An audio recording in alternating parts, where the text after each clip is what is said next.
Konnichiwa! A day in my life as a small business owner. Ito nga yung araw na may umorder nga sa atin ng burger at may nag-sponsor nga. At ito nga rin din yung ginawa namin sa budget nga na pera. Gakagawa nga kami ng 46 pieces na burger. At hindi nga lang din siya basta-basta burger. Yan nga ay cheeseburger. Ito nga rin pala yung araw ng birthday nga ng batang ito, si Intit. Happy birthday, Kulot! I love you so much. Nag-post nga rin pala ako dyan na 4:30 nga ay magpapamigay nga kami ng burger. Ay, Diyos may marimar, nawindang nga talaga ako kasi napakadaming ang bata sa labas. Alas 4 pa nga. Abay, shit, medyo na-stress lang ako ng slide kasi hindi ko naman alam yung gagawin ko, che. Paano ba naman? Marami talagang bata sa labas. Ang iniisip ko, 46 pieces burger lang. Baka nga hindi nga kumasya. Medyo pinahupa nga lang din namin ng unti at nung kunti na nga sa tingin ko nga sakto na. Pwede na nga rin kami magbigay-bigay. Shoutout nga rin pala sa tatay ko na napapasabay nga ako sa kanya palagi kapag nga may kulang sa pwesto, kapag nga nabiyahe siya. Thank you so much, tay. At ito na nga, gawa na nga rin pala yung mga burgers. Nagawa na nga rin nila yan at nilagay nga rin nila sa malinis na box. Hindi ko talaga mailabas-labas yan at hindi na nga rin talaga ako makalabas kasi marami talagang bata sa labas namin. Shit, ito nga yung araw na hindi ko na talaga alam yung gagawin ko. Baka kasi ako may hindi mabigyan. Buti na nga lang din ay nagawan ng paraan. Ang plano nga kasi talaga namin ay isang burger lang talaga sa isang tao. Abay, Diyos may maramar, hindi na talaga namin alam gagawin namin at sobra talagang daming tao sa labas. Kaya yung mga bata, paulit-ulit talaga. Maraming salamat nga po sa nag-sponsor. At kung sino pa man po yung gusto mag-sponsor,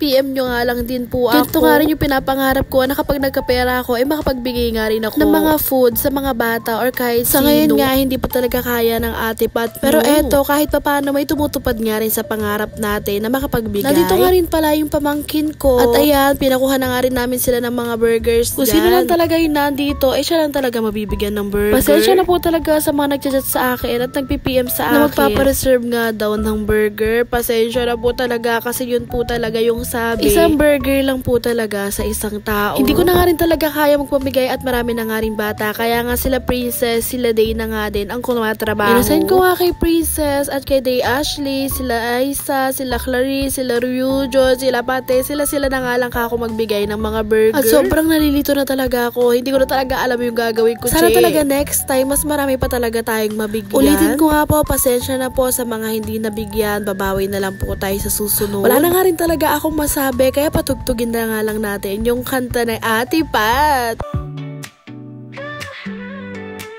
Sa bawat konnichiwa, it's Ate Pat again. Pin, camera on, let's start the day, my friend. Oo, may kwento na naman sa buhay, simpleng tunay.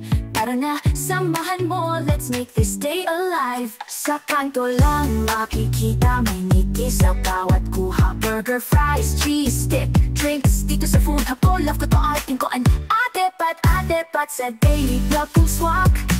Kwento ng buhay, ng sipag at pangarap.